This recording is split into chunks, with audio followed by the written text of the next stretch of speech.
warahmatullahi wabarakatuh. Innal hamdalillah nahmaduhu wa nasta'inuhu wa nastaghfiruh wa na'udzu billahi min shururi anfusina wa min sayyiati a'malina.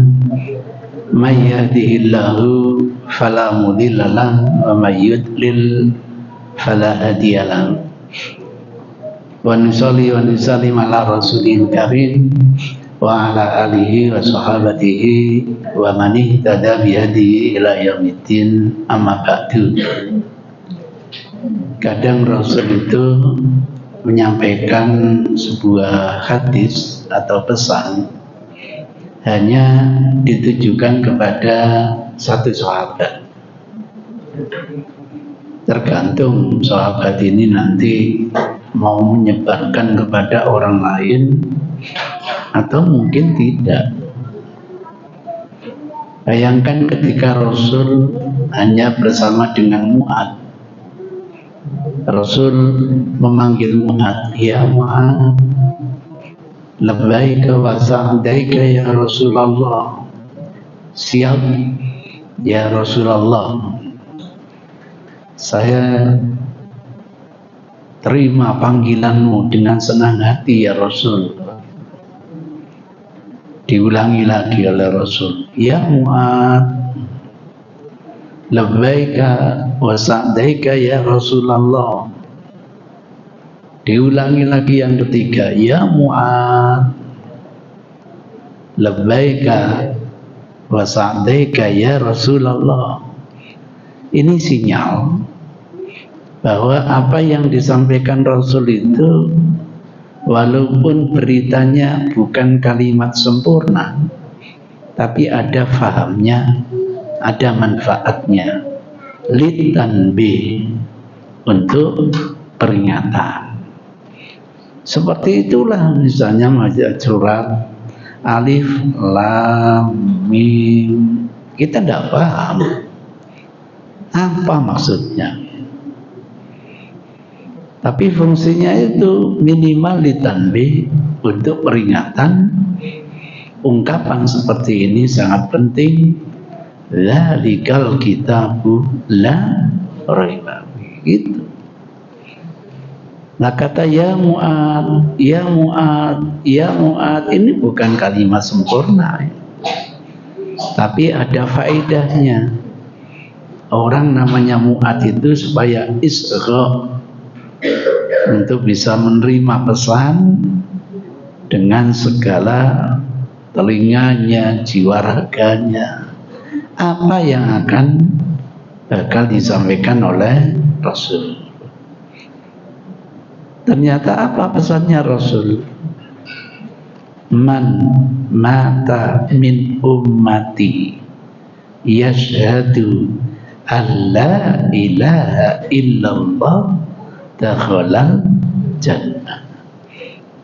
Man, barang siapa mata wafat yashhadu, dalam kondisi dia bersaksi alla ilaha illallah, bahwasanya tiada Tuhan selain Allah, itu dijamin masuk surga. Ini kan menurut persepsi yang namanya Mu'ad, gampang banget ya masuk ke dalam apa? Surga. Hanya bersaksi la ilaha illallah, masuk apa? Surga. Mu'ad yang menerima hadis ini ngomong, ya Rasul, boleh enggak berita ini saya sebarluaskan biar mereka itu bangga, gitu. Bagaimana enggak bangga? Hanya bersaksi la ilaha illallah, masuk apa? Surga. Apa komentar Rasul? Asa ayat takilu, kalau kamu sebarkan berita ini, wow, ini masyarakat bisa ceroboh ini. Alah, gampang pokoknya ngomong la ilaha illallah sudah masuk apa? Surga. Saya teringat ketika dulu kuliah di S3, ada seorang dosen saya yang tanya, hadis ini sahih enggak? Sekarang sudah jadi anggota BRIN ya namanya. Apa? BRIN ya. Anggota BRIN ya. Dan itu hadis sahih apa tidak? Sahih. Komentarnya itu menarik. Ya gara-gara hadis gini inilah bikin orang itu banyak maksiat, banyak korupsi, banyak nepotisme. Lalu masuk ngomong la ilaha illallah sudah masuk apa? Surga gitu. Iya.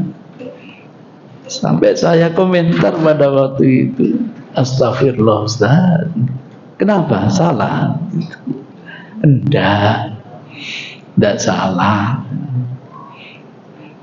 Ada hadis yang lain, lakinu mautakum la ilaha illallah, talkinlah mautakum ungkapan la ilaha illallah. Orang yang mampu ditalkin la ilaha illallah dijanjikan masuk apa? Surga. Yang ini juga sahih. Jadi bukan hanya hadisnya Mu'adz saja. Ada kesaksian juga dari hadisnya Abu Hurairah. Tidak gampang loh Bapak Ibu, kita nanti wafat dengan menandai akhir ucapannya itu la ilaha illallah. Tidak gampang. Rasul itu memberi warning. Ada teman kita ini, ya Allah, siapa sih ngira kalau dia itu penghuni neraka? Amalannya banyak. Masya Allah, udahlah jihadnya seperti itu. Surga itu loh, tinggalannya kata Rasul satu dirok, satu hasta. Tapi ternyata dia tidak layak menjadi penghuni surga. Jangan-jangan bukan orang lain. Jangan-jangan kita sendiri. Nah, kok bisa begitu? Ya alhamdulillah lah, hari-hari kita berbuat baik. Lah kok tiba-tiba pas sujud-sujudan innalillahi wa inna ilaihi raji'un. Maka pesan Allah, fa'bud rabbaka hatta ya'tiyakal yaqin. Supaya istiqomah dalam menjalani ketaatan sampai datang yang betul-betul kita yakini. Apa itu? Kematian. Merinding saya baca hadis itu. Jangan-jangan yang dimaksud Rasul saya gitu. Sudah banyak yang menyaksikan kebaikannya, Masya Allah. Ternyata tidak layak menjadi penghuni apa? Surga. Tidak gampang, Pak. Nah, waktu itu kita nyetir mobil, pers innalillahi wa inna ilaihi. Kapan kita ikrar di akhir ayat la ilaha illallah. Malam gini nih Pak, beli Mercy baru Pak. Malam begini, beli Mercy baru. Ya pantas lah. Wong kedudukan itu wakil rektor Pak. Pantas kalau kendaraannya itu pakai apa? Mercy. Paginya ya diserutu kereta api. Innalillahi wa inna ilaihi raji'un. Komentar teman-teman, paling saking enaknya mobil gak krungu begitu. Ya Allah, paginya Pak, jadi malam mobilnya datang, pagi mengantarkan innalillahi wa inna ilaihi raji'un. Ya. Di Lamongan ini, Masya Allah. Kapan kita sempat mengakhiri ucapan La ilaha illallah? Kenapa ya Rasul? Al-umuru bi khawatimiyah. Segala urusan kita ini bergantung nanti pamungkasnya gitu. Pamungkasnya.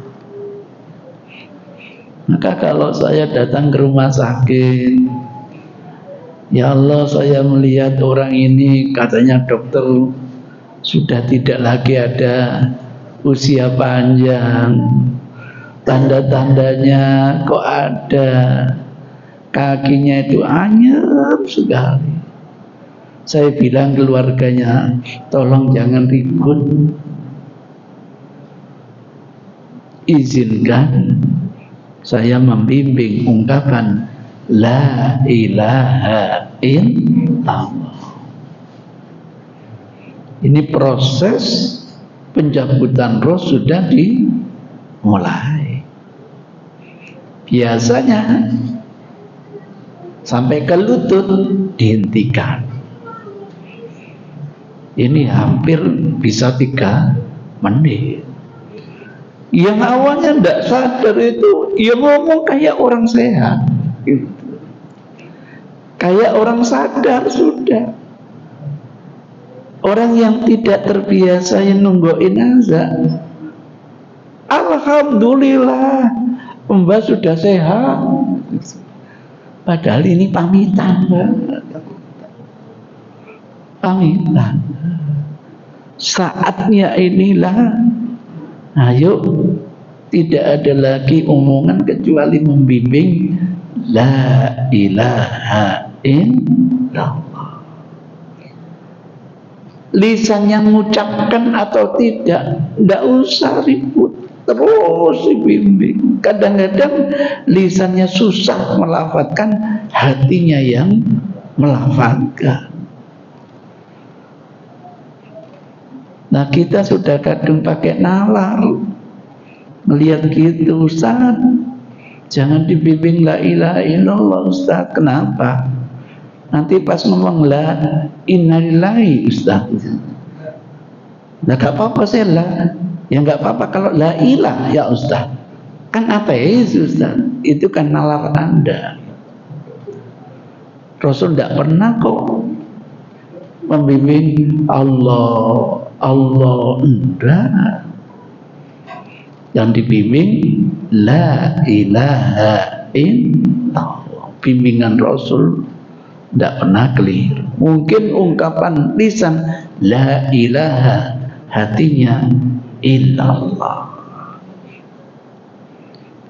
Nanti kalau sudah sampai gharghara, pintu tobat tidak akan diterima oleh Allah. Itu sebabnya di dalam Al-Quran, Fir'aun ketika ditenggelamkan sempat mengucapkan kata-kata, kesannya kata taubat, mengakui sekarang amantu billazi amana bihi banu Israel. Tapi Rasul menjelaskan itu sudah wilayah gharghara, tidak akan diterima oleh Allah. Itu kaitannya begitu, tidak gampang. Seorang mengakhiri ayatnya dengan ikrar la ilaha illallah.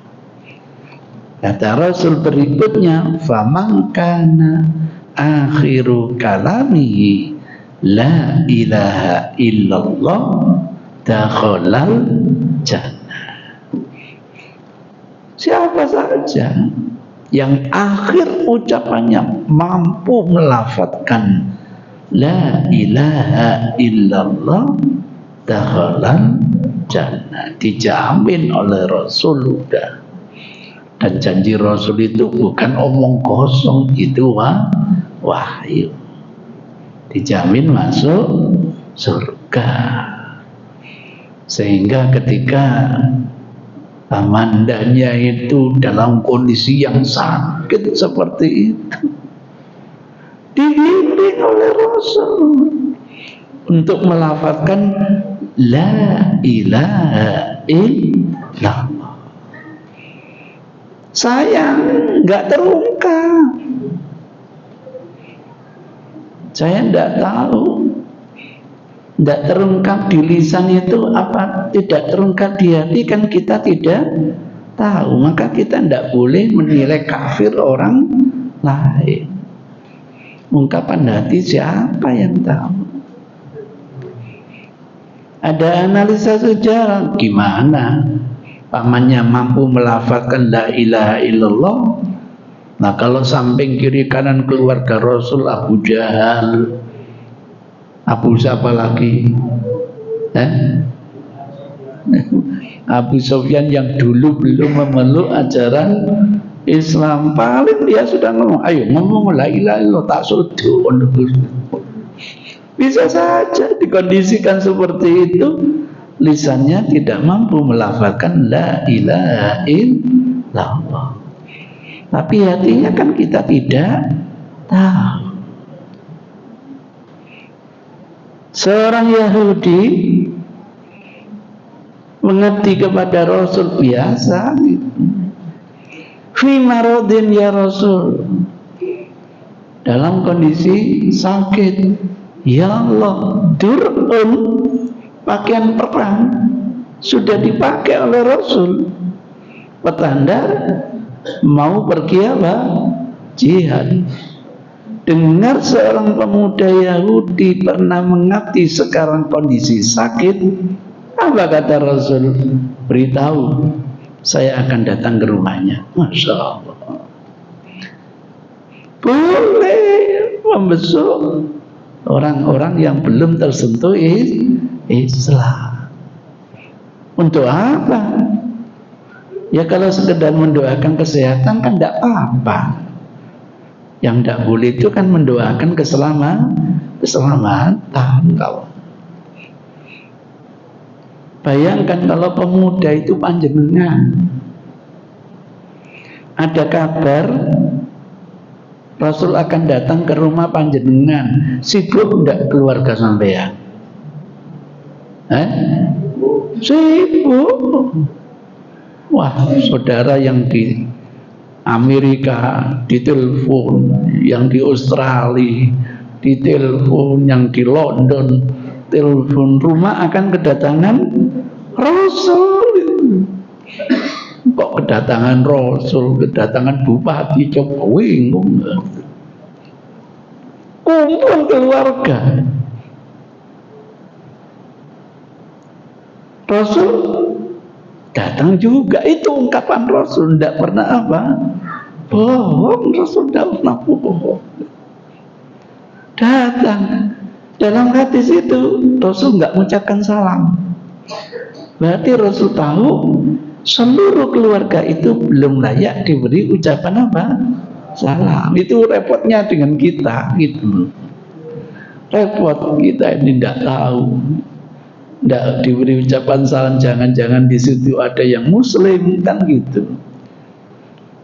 Tidak mengucapkan salam, langsung masuk rumah, langsung duduk di samping wajahnya pemuda ini gitu. Apa bilang Rasul? Aslim taslam, kul la ilaha illallah. Wahai pemuda, masuklah kamu ke dalam ajaran Islam, kamu nanti akan selamat. Ungkapkan la ilaha illallah. Nggak usah orang lain, Bapak Ibu. Misalnya kita, semua keluarga kita belum tersentuh dengan ajaran Islam. Datang Pak Yai, pembimbing kita, karena kita sudah dalam sakaratil maut. Ayo Din, ngomong la ilaha illallah. Kira-kira Zainuddin wani ngomong Pak? Enggak akan wani Pak. Adik ngomong la ilaha illallah, waduh, diantemi dulur-dulur. Enggak berani, enggak terungkap Pak. Rasul mengulangi lagi, membimbing lagi, ayo ngomong, ucapkan la ilaha illallah. Masih tidak berani ucapkan Pak. Wajar Pak. Nanti Rasul pulang, waduh, awan gembek-gembek dulur-dulur itu repot itu. Diulangi yang ketiga, dibimbing melafadzkan la ilaha illallah. Masya Allah, saya lihat bapak saya ini mandu-mandu Pak. Tandanya apa Pak? Ngantuk atau ujung gitu.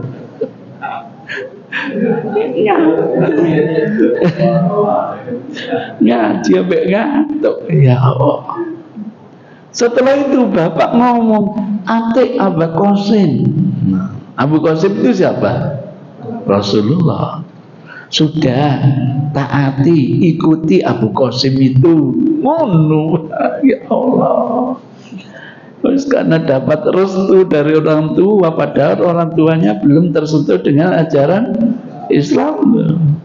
Berani, dia baru berani mengikuti talqinnya Rasul, la ilaha illallah. Inna lillahi wa inna ilaihi rajiun. Hadis ini Pak. Maka Rasul menengadahkan kedua tangannya ke langit. Alhamdulillahilladzi anqadhahu minan nar. Alhamdulillah, ucapannya la ilaha illallah bisa menyelamatkan dia dari api neraka. Sallu ala sahibikum. Ayo kita sholati sahabat kita. Berarti husnul khatimah. Al-Islam yahjubu lima qabla. Keislaman dia menghapus dosa-dosa yang telah lalu. Alhamdulillah Rasul datang ke rumah saya Pak, gitu. Bimbing saya. Sempat saya melafadzkan la ilaha illallah, kemudian saya meninggal dunia. Berarti saya tandanya husnul khatimah. Sahih hadisnya Pak. Sahih hadisnya. Pasti panjenengan tanya, dia kan bukan muslim Ustaz, kemudian masuk Islam. Pantaslah kata Rasul, keislamannya bisa menghapus dosa-dosa sebelumnya. Lah ini awalnya muslim Ustaz, sholat iya, puasa iya, korupsinya naudzubillah Ustaz. Dosa-dosanya banyak Ustaz. Jatahnya pegawai negeri setahun, gilek dewe ya Rasulullah. Masihkah orang seperti itu masuk surga?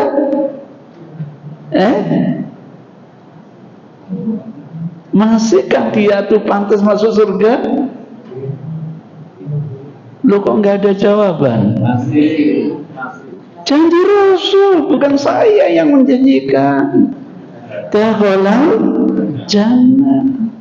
Dia masuk dalam janjinya Rasul, masuk ke dalam surga. Itu kan tidak bisa dinalar. Kalau sebelumnya orang ini belum masuk Islam, begitulah ilallah dia masuk Islam, pantaslah keislamannya bisa menghapus dosa sebelumnya. Nah ini bagaimana orang muslim banyak maksiat, banyak korupsi, masa hanya mengakhiri ucapan la ilaha illallah dakhalal jannah. Ini gara-gara hadisnya belum sempurna gitu. Boleh dilanjutkan hadisnya, wa in kana makana alaihi. Baru bisa menerima hadisnya Rasul. Artinya apa? Orang yang banyak maksiat seperti ini, kalau bisa mengakhiri ucapan la ilaha illallah, pantas penghuni surga. Tapi pertimbang berapa dosanya dulu di neraka. Insya Allah tidak sampai khalidina fiha abada. Jadi tidak dimaknai ujuk-ujuk masuk surga. Pertanggungjawabkan dulu 349 triliunnya itu. Enak aja ujuk-ujuk masuk surga. Ya mungkin dosanya dibersihkan dulu di neraka, tidak usah lama-lama, 7 hari. Padahal 1 hari sama dengan 1000 tahun. Berarti berapa tahun, Pak? 7000 tahun. Tapi insya Allah nanti mudah-mudahan dapat syafaatnya Rasulullah Sallallahu Alaihi Wasallam. Dengan doanya Rasul, pelaku kabair ini mudah-mudahan masih layak untuk dientas dari neraka menuju surga. Kenapa dosen saya ini nggak mau percaya? Gara-gara punya pemikiran, oh orang itu kalau sudah ditimbang-timbang, kalau baiknya banyak masuk surga, kalau baiknya sedikit masuk neraka buat selama-lamanya. Tidak percaya terhadap syafaat. Kenapa tidak percaya? Dianggap hadis itu bertentangan dengan Al-Quran. Kok bisa bertentangan? Besok di hari kiamat ndak ono istilahnya surga nulut, neraka kantung. Besok di hari kiamat ndak mungkin ada siapapun yang bisa menolong orang lain. Oh kalau gitu akar masalahnya ndak paham tentang makna syafaat. Itu ceritanya. Gara-gara syafaat difahami pertolongan, muncul pertanyaan, siapa besok di hari kiamat yang bisa menolong orang lain? Wong Rasul aja mengatakan besok di hari kiamat saya tidak bisa mendatangkan manfaat buat kalian. Gak bisa sampai Rasul menolong umatnya. Oh ternyata salah paham diskusi tentang makna syafaat. Itu kira-kira Bapak Ibu, sehingga kita ini kata Rasul jangan memvonis, wah dia pantas surga, jangan gitu. Coba kita hidup bersama Rasul. Ada teman kita pejuang yang luar biasa, Pak. Sampai-sampai ada orang teman kita itu tanya kepada Rasul, ya Rasul, di antara kami perang itu, waduh, liyuro makanahu, biar kedudukan kepahlawanannya itu dikenal gitu loh. Kayaknya kayak teman kita ini dengan perjuangan seperti itu tuh, Masya Allah, persepsi kita biar jadi pahlawan. Lah ada teman kita yang Rasul yang ikut jihad biar berghanimah gitu, liyagnam, biar dapat rampasan perang. Syukur kalau dapat tawanan perang. Satu tawanan dijual nilainya 100 unta. Kalau satu unta rata-rata 40 juta, hampir setengah M. Itu satu tawanan. Dan oleh 10 yes, dapat 5 miliar. Oke, faman fi sabilillah ya Rasulullah. Siapa yang pantas mendapat predikat mati dalam sabilillah? Dijawab oleh Rasul, man qatala li'i'la'i kalimatillah. Bukan niatnya jadi pahlawan, bukan niatnya dapat rampasan perang. Kalau niatnya untuk menegakkan kalimat Allah. Sebab teman kita itu hebat, sehingga kita memberikan kesaksian dia sudah pantas masuk surga, kan begitu. Didengar oleh Rasul. Apa kata kalian? Dia sudah pantas ya Rasul, dengan perbuatannya gitu masuk surga. Terkejut kita. Rasul bilang, enggak, dia di neraka. Terkejut Pak kita. Ya Allah, enggak, dia di neraka gitu. Ya Allah. Sehingga ada teman ini ingin menelisik. Apa bahasa Indonesianya nelisik itu luar? Menyelidiki. Kenapa orang sehebat ini kok di warning Rasul masuk neraka? Diikuti aja. Waktu perang dia itu kena luka. Dengan lukanya dia tidak sabar, akhirnya bunuh diri. Innalillahi wa inna ilaihi raji'un. Ya mudah-mudahan walaupun awalnya masuk neraka, nanti tetap dapat syafaatnya Rasul. Tapi tidak ujuk-ujuk masuk ke dalam apa? Surga. Begitu memahami hadis. Jangan dipotong hadis. Saya khawatir panjenengan ngaji hadis, Ustaz, saya sudah beli Sahih Bukhari, Ustaz, hadisnya sahih apa enggak? Insya Allah sahih gitu. Kenapa? Saya baca di situ, Ustaz, barang siapa yang wudu kemudian memperbagus wudunya, setelah itu sholat 2 rakaat. Sholat apa ini Pak? Sunnah wudu ya Pak. Janjinya Rasul itu apa? Dipersilakan masuk surga dari pintu manapun gitu. Padahal pintu surga ada 8. Di antaranya ada yang namanya royan, spesial untuk orang yang ahli puasa. Hanya dengan wudu kemudian menyempurnakan wudu, tidak dipanggil dari pintu satu, semua silakan mau masuk pintu manapun monggo. Enak toh? Enak.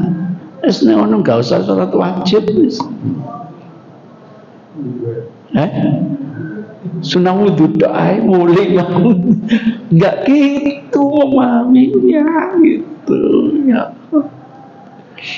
Nanti kesimpulannya ada ngono gak perlu sholat isya, aku mangus wudu tak perbagus kemudian sunnah wudu mulai.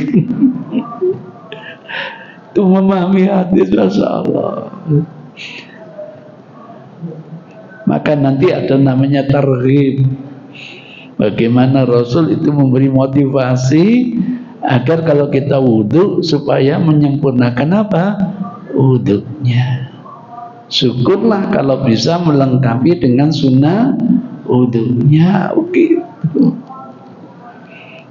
Nah, kok akhirnya diundang dari pintu manapun, terus gak usah sholat belum tentu dapat 8 pintu. Hanya sunnah wudhu dapat 8 pintu, ya ndak gitu. Itu ceritanya. Monggo, katanya ada yang ingin tanya. Ada yang ingin tanya katanya. Ibu mau tanya? Monggo, masih ada waktu. Siapa yang ingin tanya? Monggo, silakan. Nggih. Mengenai hadis-hadis yang kita harus mengenai tekstual. Iya, hadis-hadis yang ada beberapa saudara kita yang memaknai hadis itu tekstual saja. Contoh, kalau sampai saya itu dilahirkan dari Lamongan, iya. sampai mengatakan siapa yang percaya bahwa bumi itu bulat itu mengikuti sabda Rasul. Mengingkari. Iya. Kemudian yang kedua, tapi saya menanyakan, loh, siapa yang percaya gimana Pak? Bahwa bumi itu bulat, ingkar terhadap sabda Rasul. Oh gitu, ya. Yang ditanyakan apa Pak? Sejauh mana kita bisa, karena kan faktanya bumi kita kan yakin kita percaya bahwa bulat bumi, walaupun beberapa teks hadis dan Al-Quran itu sutihat itu bermakna hamparan. Oh gitu. Oh, dianggap itu tidak percaya dengan Quran, dianggap tidak percaya dengan hadis. Oh gitu ya. Ya terus pertanyaannya. Ya, penjelasan satu. Oh ya, terima kasih ya. Iya kan Al-Quran yang bilang apa itu? Afala yanzuruna ilal ibili kaifa khuliqat wa ila samai kaifa rufi'at wa ilal jibali kaifa nusibat wa ilal ardi kaifa sutihat. Kan begitu. Berarti bumi itu bulat atau datar? Bulat.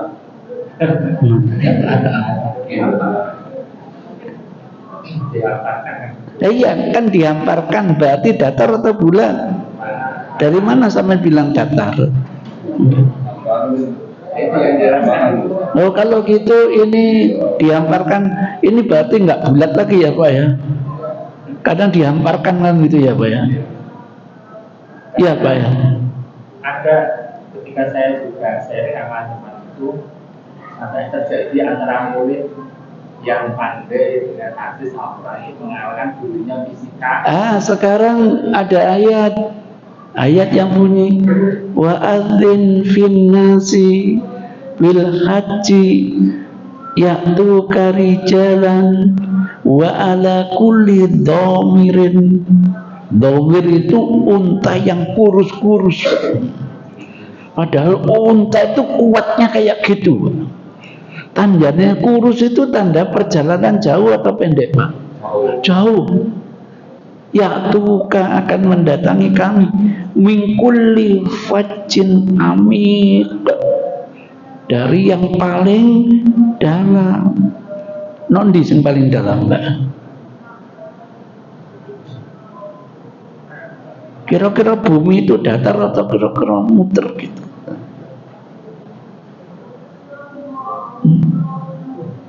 Ya kalau bertanya kan memang.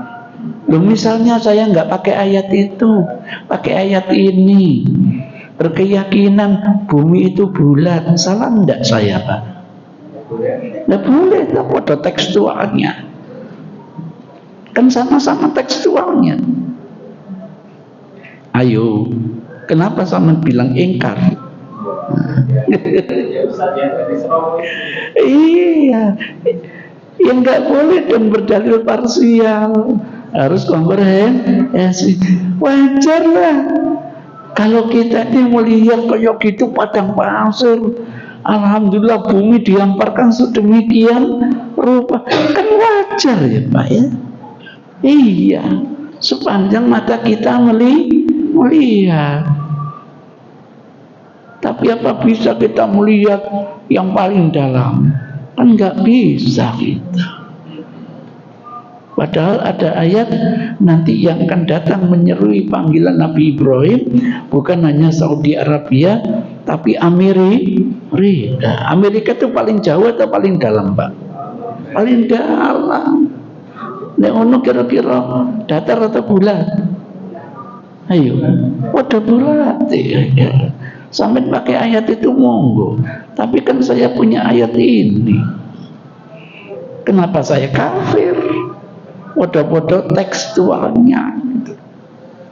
Kapan ya? Ini kan urusan kauniyah. Serahkan nanti kepada orang yang lebih tahu. Jangan mengkafirkan orang lain dulu lah. Menganggap dia itu tidak beriman karena tidak percaya ayat ini. Sama-sama tekstual, kenapa tidak pakai ayat yang kedua? Enak toh?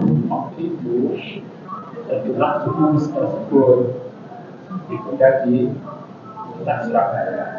Dibedah di mana? Pak? Universitas Surabaya. Oh, Masya Allah. Apa nama bukunya Pak? Nama bukunya apa? Ternyata bumi itu bulat. Oh, ternyata bumi. Saya baru dengar ini judulnya. Nanti saya buatkan buku ternyata bumi itu bulat. Kan begitu. Lah iya kan?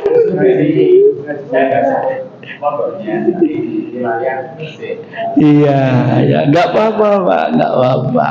Terus waktu itu saya tanya, Ustaz ini bawa jam tangan. Iya kok Pak? Tanya, kalau Ustaznya bawa jam tangan, bukunya batal karena jam tangan lahir mempercayai bahwa bumi itu bulat, mengitari matahari dan seterusnya.